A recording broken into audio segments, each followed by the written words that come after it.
This podcast contains sensitive topics and discussions. Listener discretion is advised.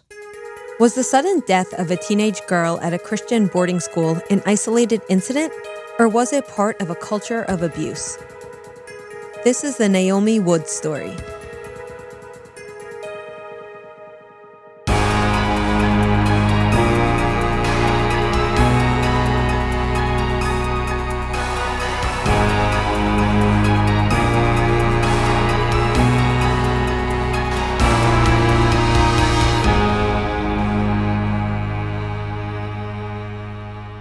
Meghan, we have a new topic to explore today. I was getting that from your introduction. And again, a case I don't know of. I've been aware of the issue we're discussing today, but I somehow never connected it to women in crime. Have you ever read the book Stolen by Elizabeth Gilpin? Someone just recommended this in our book club, and I think it was going to go on the list. But is this case about that book or vice versa? It's not, but similar issues?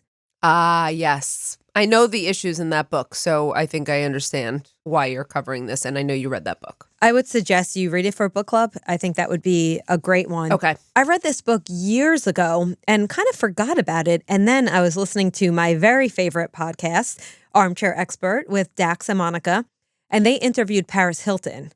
And Paris Hilton has just released a memoir, which, of course, I then ran out to buy. That's right. And a lot of what she talks about is very relevant to today's case as well. Okay, interesting. But before we get into Naomi's story, I want to remind our listeners that we will be at CrimeCon in just a few weeks. Can't believe we're so close, or it's getting so close already. And when you are buying your ticket for CrimeCon, make sure to use our code WOMEN to get 10% off your standard badge. We look forward to seeing you there. Very excited. All right, Meghan, let's talk about Naomi Woods.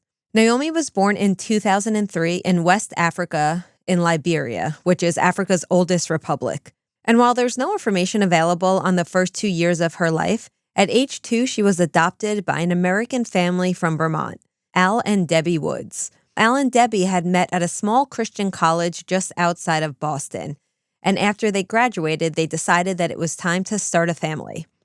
Now, the two would settle in the small town of Bernard, Vermont, which is a town where Al's family had been living for generations, and Al's family business, which was Woods Vermont Syrup, was located just one town over.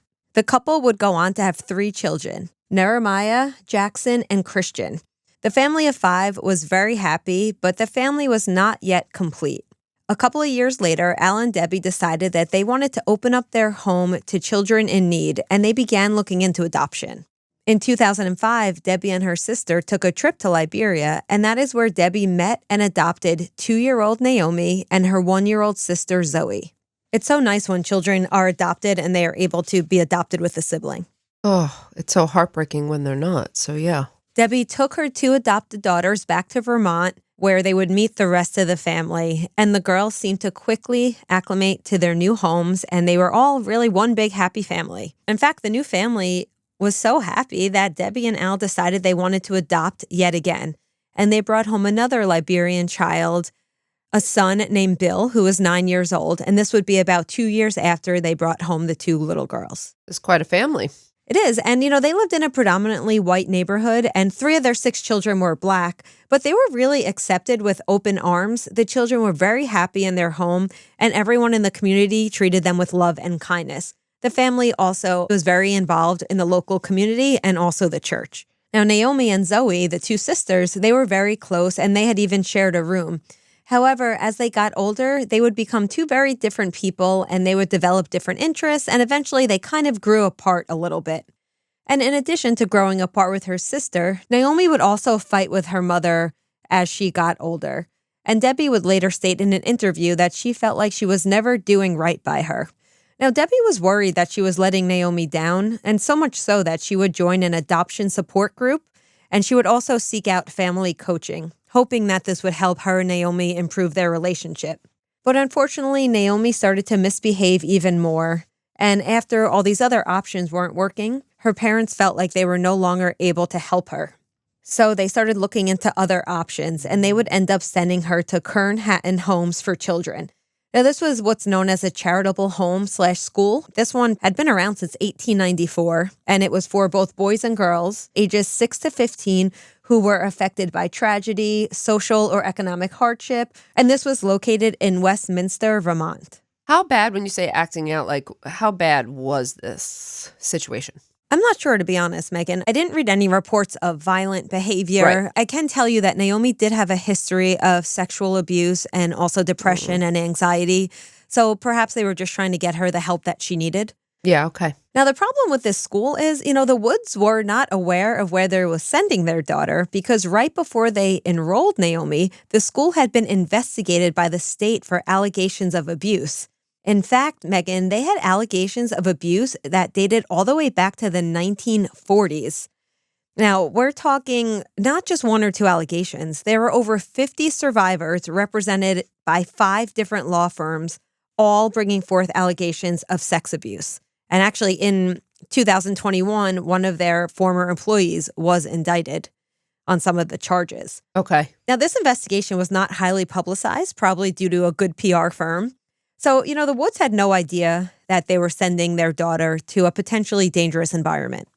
So luckily, as far as the Woods knew, Naomi did not suffer any of the abuse some of the other children suffered at that particular home. Okay. And when she got home, the family, they were hoping that maybe she had turned a corner because they wanted their child home with them. They didn't want her to stay at this home. It was just temporary.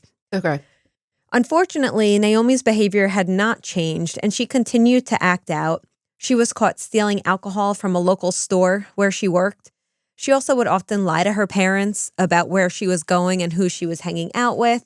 And she even would illegally drive a car that the family had. At first, her parents thought this was maybe just normal teenage rebellion. But one night in 2019, Naomi was illegally driving that family car I mentioned, and she flipped the car into a ditch. Now, she was pulled out by a neighbor, and although not seriously hurt, this was the straw that broke the camel's back for the family. Yeah. And Al and Debbie realized that Naomi's behavior had potentially become a danger to herself and others, and they once again started looking into alternatives. And this is when they found the Lakeland Girls Academy in Lakeland, Florida. Now, this was a faith-based boarding school. That's pretty far from home. How did they wind up coming about that school, given the distance? That's a good question. The academy in Florida was actually recommended by the Adult and Teen Challenge, and that's based out of the New England area. And actually, that's a really interesting organization. I looked into that organization, and they've been around since 1958, and it actually started with a pastor from Pennsylvania who says that he got a message from God saying that he should go to New York to help teenagers who are affiliated with gangs. So he did just that, eventually purchasing a home in Brooklyn, which became a refuge for troubled teens and addicts. Oh, wow. So now this is a worldwide ministry with more than 200 centers in the U.S. and centers abroad. So they were a hub that would recommend places for families.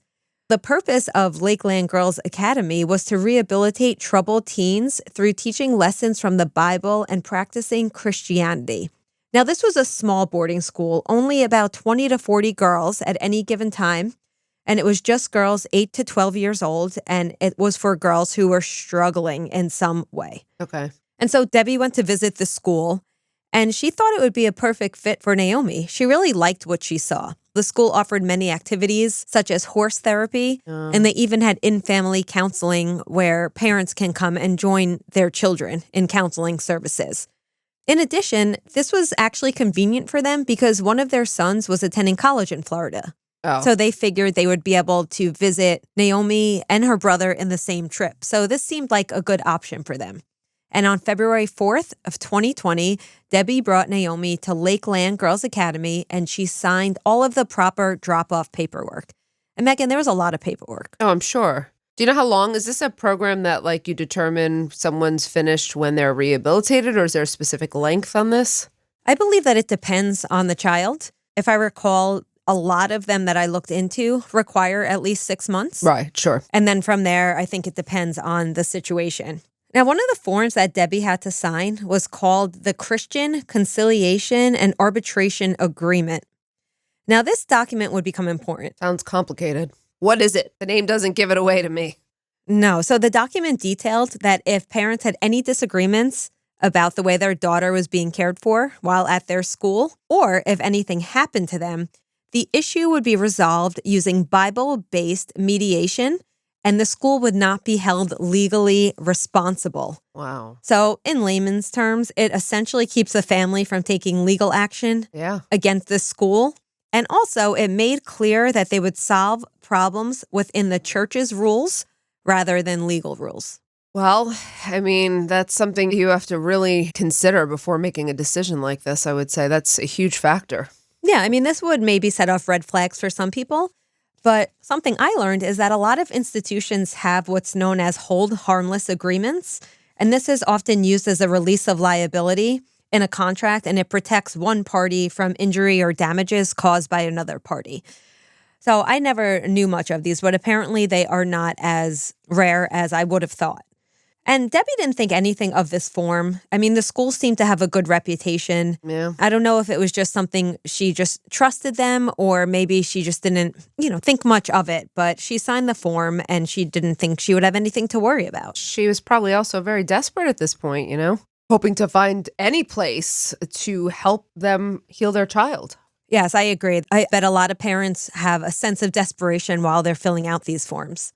So for the next about 3.5 months or so, they would visit Naomi regularly, but then the COVID pandemic hit. Mm-hmm. They no longer were allowed to have in-person visits, so Naomi was only allowed a supervised phone call with her parents once every other week.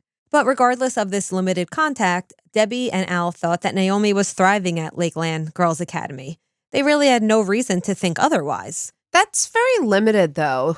One supervised phone call every other week, I would think at least one a week at the very least. That's not much at all, contact with your family. It also seems a little bit counter to what they were promised, like family counseling sessions. Exactly. But then, just to play devil's advocate, maybe part of the therapeutic process is if her parents were part of, the stress she was experiencing, maybe part of that process was to have limited contact with them. I'm not sure. Okay. But they had received only one slightly concerning email from the school, and this would be on April 15th, 2020. This particular email stated that Naomi had been suffering from some stomach pains, and the email was basically asking the parents if they knew of anything that could help Naomi, or if they knew the origin of, these stomach aches. Okay. After that email, the Woods did not receive any word from the school again on Naomi's health, and so this led them to assume that all was okay. But Meghan, as we will soon learn, things were far from okay. What was going on? Well, on the morning of May 19th, 2020, so this is about a month after that email, the family were sitting around a campfire in their yard when Debbie received a phone call from someone at the Lakeland Girls Academy. The person on the phone informed her that Naomi had been found unresponsive in her bedroom and was being taken to the hospital. Now, a staff member had called 911, telling them that they had found a girl unresponsive, that she had been sick, she had rolled off the bed, her lips were white, and she did not look like she was moving. The staff member was instructed and informed on how to start chest compressions. Oh my gosh. Meanwhile, Debbie and Al formed a prayer circle with their children and prayed that their daughter would be okay. However, just 45 minutes later, Debbie received another call from the academy's coordinator telling her that Naomi had passed away. Oh my gosh, I was not expecting you to go to that. Yeah, and Debbie, of course, broke down sobbing and handed the phone off to one of her other children. I don't need to tell you, the family was distraught over the loss of 17-year-old Naomi. But at this point, they believed that it wasn't anyone's fault. Lakeland Girls Academy had done everything possible to help their daughter as far as they were concerned. Then they saw their daughter's death just as a tragedy. Well, what kind of tragedy do they think caused it, though? We'll get there in just a moment. We'll talk about the autopsy. Okay. At this point, the family was just told she was found unresponsive. They were waiting for an autopsy to come back to reveal what the cause of death was. Okay. And remember I said the family didn't believe that the school had any fault here. So much so that after the funeral, Al, the father, he came out with a video on his business's website thanking the academy for handling the emergency in the best way they could. The family would travel to Florida to collect Naomi's belongings and to see her dorm room. They wanted to see where their daughter was found unresponsive. Sure. And that night, the Polk County Sheriff's Office called the family to let them know that there would be an investigation. Now, this was surprising to them, but they were informed that this was just protocol when a young person dies mysteriously of what is classified as natural causes. Oh, so this is SIDS or SADS, sudden adult death syndrome, or Well, it's somewhere in between, right? They're just saying a sudden syndrome where we can't explain it. yeah, but they're saying they need to investigate as per protocol. Okay. But 6 months later, the autopsy report came back, and the medical examiner determined that Naomi had died of a seizure disorder. Is there a history of seizure disorder that her family was aware of? Naomi had never been diagnosed with such a disorder, but according to her parents, she had had 2 seizures in the past. One was when she was at a haunted house and she was exposed to strobe lighting, and the other was a time at school. Of course, like any parents, after these seizures occurred, Debbie and Al took her to see a neurologist, and they went to Dartmouth Hitchcock Medical Center. She was examined, but the doctors there could not find any evidence that Naomi had any underlying condition, say like epilepsy, that would be causing these seizures. And at the time that Naomi left to go to this school, she had not had another seizure, and the family just thought that those seizures were just isolated incidences. But then it also would make sense that they would accept that she died of a seizure disorder, knowing that she had some history of seizures. Exactly. It definitely didn't bring up any red flags or alarm bells. Right. The Polk County Sheriff's Office did not press criminal charges on the school, and the Woods, again, truly believed that the academy had done its best to take care of their daughter. Naomi's death was seen as a sad and untimely tragedy that came from an underlying, potentially undiagnosed medical issue. And the Woods family mourned and tried to move forward in the wake of their grief. However, 1 year later, the Woods' lives were turned completely upside down when they were contacted by the DCF, which is the Department of Children and Families. They were told that there was a further investigation underway into their daughter's death, and it had revealed that her death was partly due to the negligent and poor treatment that she was receiving from the Lakeland Girls Academy. Now, this was news to them. They had no reason to believe the academy had any fault in this situation. But the academy had actually been being accused of mistreatment and neglectful behavior for years, even before Naomi attended the school. And of course, this was unbeknownst to her parents. Testimonials by self-described survivors were posted on the website The Unsilenced Project, which is a nonprofit that seeks to stop institutional child abuse. Now, these testimonials outline physical and psychological abuse, medical neglect, humiliating punishment, and religious indoctrination. In fact, Naomi's roommate would come out publicly and talk about how oppressive the environment was, how it was like being in prison, how they suffered harsh punishments for small infractions. She talked about communal bedrooms with no doors and cameras recording them at all times, cult-like behavior. However, Teen Challenge, again, the organization that's in charge of schools like the Lakeland Girls Academy, they kept quiet on all these accusations being brought by former students. And DCF would continue their investigation. However, it wasn't until July of 2021 when it would come to light that there was more going on. You see, the Woods' oldest son, Nehemiah, received a Facebook message from someone asking, quote, "Have you seen the TikTok that is blowing up about the report about your sister?"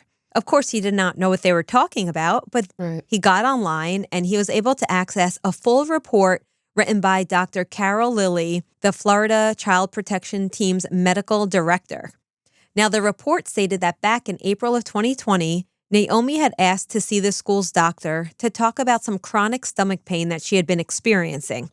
The school would deny her request to see a doctor. In fact, she was never taken to see a doctor or given any access to medical professionals, although she would continually complain of excruciating pain. School officials had given Naomi Pepto-Bismol each time she came in, and according to the report, this would be over 20 times. So this poor girl was looking for help. Instead of them taking her to a doctor or investigating further, each of the times this poor child would come in, they would give her the Pepto and send her on her way. I wonder if this is a case of they just don't care. They're trying to save costs. They're just cruel. There's so many options here. And it reminds me of the lack of adequate care in certain prisons, too, and how many prisoners were sick for so long or needed operations that were not receiving proper medical attention and still don't in many cases. Yeah. And, this case would definitely open up the conversation and open up the floodgates to other allegations of this school and many others that would ignore similar complaints by students. Apparently, the night of May 18th, Naomi's symptoms suddenly took a turn for the worse. And that's when she started vomiting violently all throughout the night. The report stated, quote, staff members made the child get up for meals and fed her soup, as that is their protocol. They also would pray for her to get better. And as her roommates would later say, that she was extremely ill and staff members were not taking it very seriously. So is this also because they're such a faith-based school and they believe instead of medicine healing per se, God will intervene? Yeah, it could be. I don't know. I mean, they did give her some medication, so they weren't anti-medication. Yeah. But it's unclear why they didn't seek, additional medical help. When she was found unresponsive on May 19th, the staff members attempted CPR. That's after they called 911. Unfortunately, it was just an hour later that Naomi was pronounced dead. The reports concluded that because of the school's lack of proper medical care and neglect of their students, Naomi died. If she had been sent to a doctor a month earlier when she started complaining of her stomach issues, she likely could have gotten the help that she needed. Why? What was wrong? What was the stomach issue? I don't know, but there is something called abdominal epilepsy. There's also, I read that gastrointestinal dysfunction can increase the risk of seizures. So maybe... Oh, I see. Okay. Maybe these things were related. Maybe she had a seizure because of severe dehydration from vomiting. I don't know. Any number of possibilities here, but point being is she had gotten the medical attention earlier. This all could have been prevented. The report would uncover some other issues going on. It would comment on the way the school was run. Apparently, Lakeland had no protocol set in place to evaluate symptoms of illness in their students, and there was no documentation of Naomi receiving any type of mental health counseling during her 3-month stay. If you recall, a huge part of the reason her parents sent her there is because they wanted her to be in a therapeutic environment, and now they're finding out that in her over 3 months, she had not received any therapeutic intervention. That's very disturbing. What was she doing the whole time? Yeah, we'll find out. Dr. Lilly also made note of many of the school's forms of punishment, which could be mentally damaging to their students. One specific punishment was called shunning, and this is where the staff would not let the girls interact or speak to each other for long periods of time. And this was often done as a punishment. In fact, they would get different color bracelets, and based on their color bracelet, girls knew who they could or could not talk to. So here you have a place that's supposed to be therapeutic, and now you're not letting there be any interaction between the peers. This is shaming, too. Shunning and shaming. It is. And other punishments included writing lines of scripture hundreds and hundreds of times when they broke a rule. And there were several reports of students being ignored when complaining of medical issues. After reading Dr. Lilly's report, the Woods family also remembered something strange about when they went down to Lakeland to recover Naomi's belongings. Dr. Lilly's report had stated that Naomi had been moved to the bottom bunk by her roommates the night that she was vomiting, and her roommates corroborated this. However, when the staff took the family to the room after her death, they pointed to the top bunk and said that that is where Naomi was found unresponsive. Now, this may not seem like a big deal, but this little discrepancy made them question, what else could Lakeland Girls Academy be trying to hide, or are they trying to cover up something? Yeah, that makes sense. But of course, the school continued to insist that they did everything they could for Naomi both before and after her death. Although they denied wrongdoing, in February of 2021, the school announced that they made some policy changes so that their school would be safer for their students. They reported adding a new position of medical coordinator, who would now study the students' medical records and make sure that the girls received medical treatments that they needed while at the school. In addition, the school said that they would turn away students that needed mental health support because the school did not have the resources to help students in that area, which makes no sense to me. That doesn't make any sense given their mission statement, but okay. At least now they're not falsely advertising what they provide. Okay. Despite these changes, enrollment steadily decreased, and former students continue to speak out against some of the unusual and damaging punishments that the school inflicted. And this surprised me, but after DFC's investigation came out, the Woods family received a lot of hate.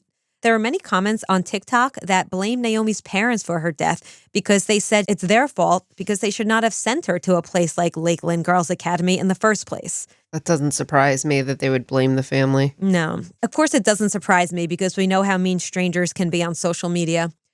Al realized that the video he posted on his company website, the one that acknowledged all the academy had done for them, he realized that was still there. So he immediately took that down. Okay. In addition, the family now decided they would go into private mediation with Teen Challenge. And if you recall, Teen Challenge was the organization behind Lakeland Girls Academy. The one that was recommending this academy, correct? No, not the one that was recommending. It was more like the parent company. Oh, okay. It was like the organization that backed the academy. Okay. The Woods family wanted them to take responsibility for what happened to Naomi. They wanted an apology, and they wanted them to promise to make their program better. But instead of apologizing, Teen Challenge offered to exchange money for the family's silence.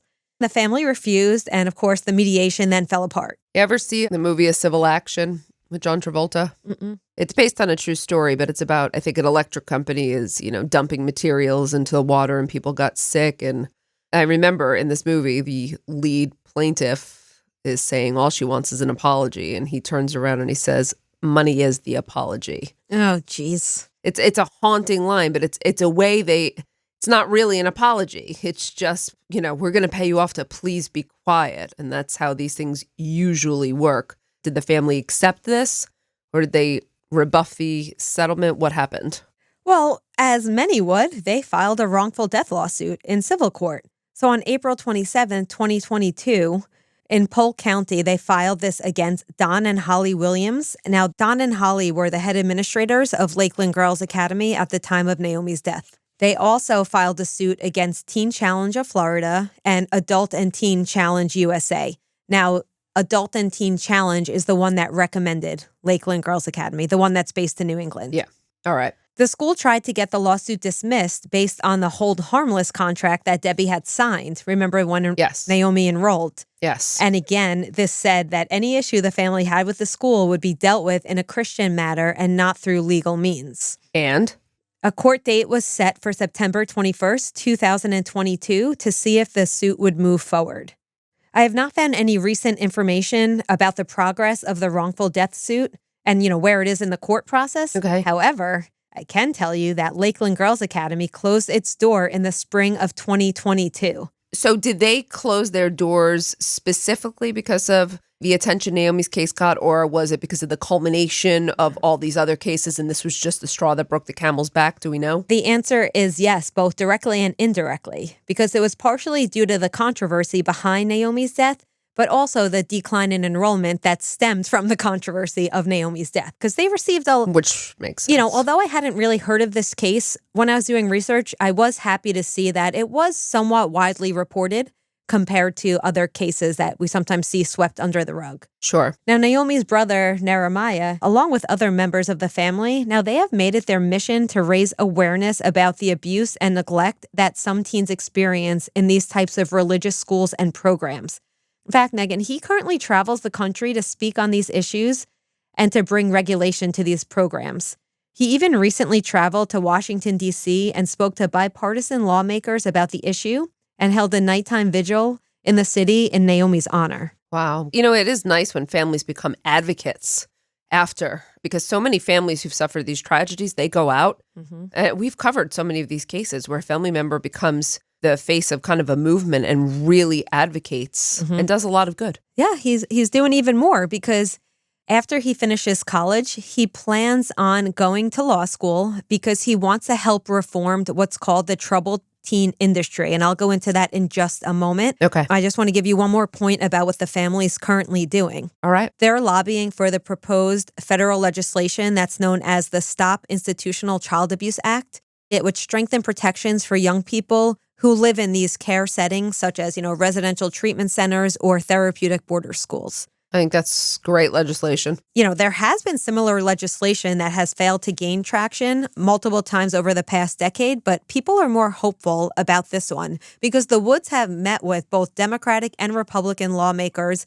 They have been speaking at press conferences, and they also have been pairing with Paris Hilton because Paris Hilton has become quite outspoken because she experienced abuse at a residential program in Utah when she was a teenager. Yes, I recall that. Did you see the documentary? No, I don't know who told me, if it was James or someone else was telling me. She was on that reality show with Nicole Richie. Oh, yeah. Oh, I told you this because I was telling you about the Dax interview, right? Well, I guess she was talking about the fact that, she was pretending like she didn't know how to use a mop or a broom. Yes. But in reality, she had been cleaning and doing other types of labor at this school. So that was kind of an act. But that's the only reason I'm connecting these two. I didn't know anything about her background with this. Yeah, so as I mentioned, Paris Hilton's memoir, I have not seen the documentary, but apparently the documentary talks about her experiences as well. Now, I just mentioned the troubled teen industry. Now, this was something I didn't know much about. I certainly did not know there was a name for it. But, abuse in these kind of facilities is a widespread epidemic throughout the United States. And just to give you an idea of how big this industry is, at any given time, there are between 120,000 and 200,000 young people who are receiving what's known as troubled treatment. And so the troubled teen industry, it's a term that's used to describe a broad range of these youth residential programs. And the aim is at helping these, quote, troubled teenagers. So this could include, residential treatment centers, boot camps, therapeutic boarding schools. I don't know if you've heard of wilderness programs. Those fall under here. I have heard of them, yeah. Okay. Now, what people may not know, and what I certainly did not know, is that this is a multi-billion-dollar industry that claims to rehabilitate and teach young people through various practices, and they're usually privately run, which often means largely unregulated.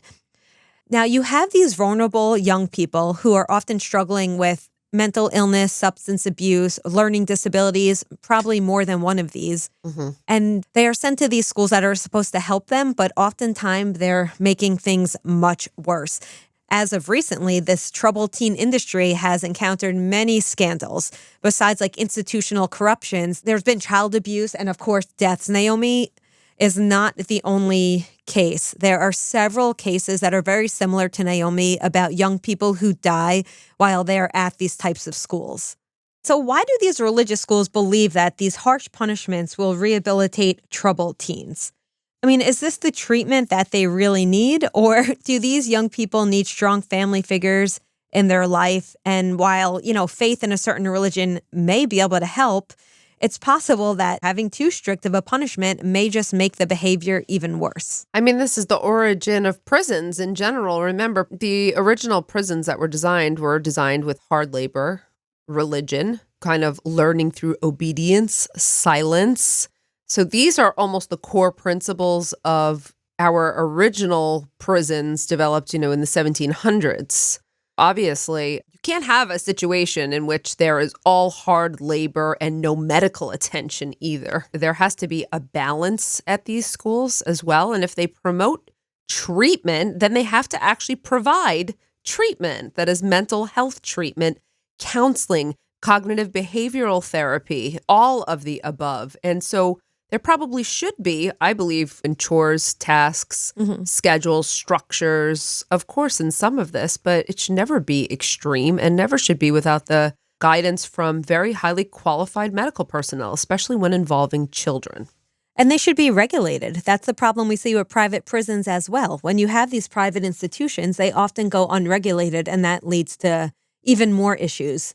I agree. The regulation and oversight and accountability would be extremely helpful and required in these situations. Another interesting thing that Abagail brought up when she was looking at my script was she brought up this idea of if there's something about the separation of church and state. Like maybe they get away with these kinds of hold harmless agreements because legally it gets difficult with the government coming in and telling a church how to do things. So it may be harder to regulate. I never thought of that. I thought that was an interesting point. And of course, this makes it more complicated. We see this a lot with schools, religious schools teaching or not teaching certain curriculum. It's highly complicated is what it is. And too much for us to delve into or to get into in this episode. There's so many different sides to that story. It's definitely not a black or white argument, as most of our discussions we have aren't. Agreed. Before we get going today, Meghan, I just want to give our listeners 2 places they can go to if they want to learn more about this topic and also if they want to take action. So unsilenced.org, which I referenced earlier, it's a really great reference because not only can you read survivor stories and get more information on the troubled teen industry, you could also donate and search for programs because there are legitimate programs. Some young people do need to go to these types of schools, and they are very beneficial. And I'm sure many of our listeners have been to a school, like a boarding school or a religious school, that was very beneficial and even possibly saved their life. Of course. So it is important to get the help you need for yourself or your children or your loved ones. But if you just want to know where you're going, so you can search programs to get more information. You can also go to wewarnthem.org, which is a campaign. It's basically a grassroots movement that calls on state, local, and federal officials to take action to end the troubled teen industry. And I think when we say the troubled teen industry, it's talking about institutional abuse of vulnerable and at-risk youth.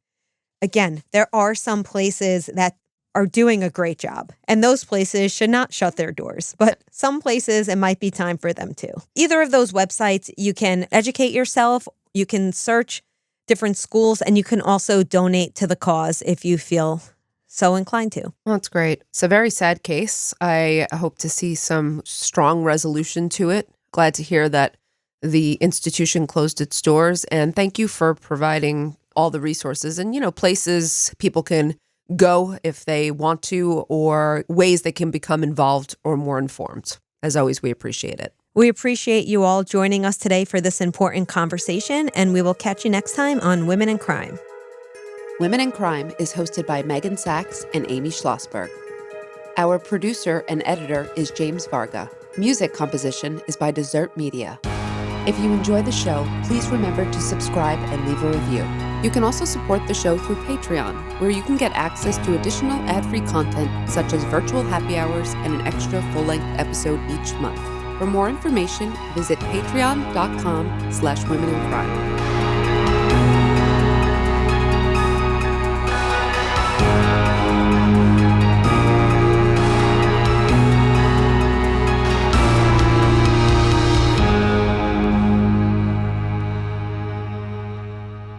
Sources for today's episode include unsilenced.org, 7daysvermont.com, Bay News 9, ABC Action News, Rolling Stone, The Guardian, New York Times, and wewarnthem.org.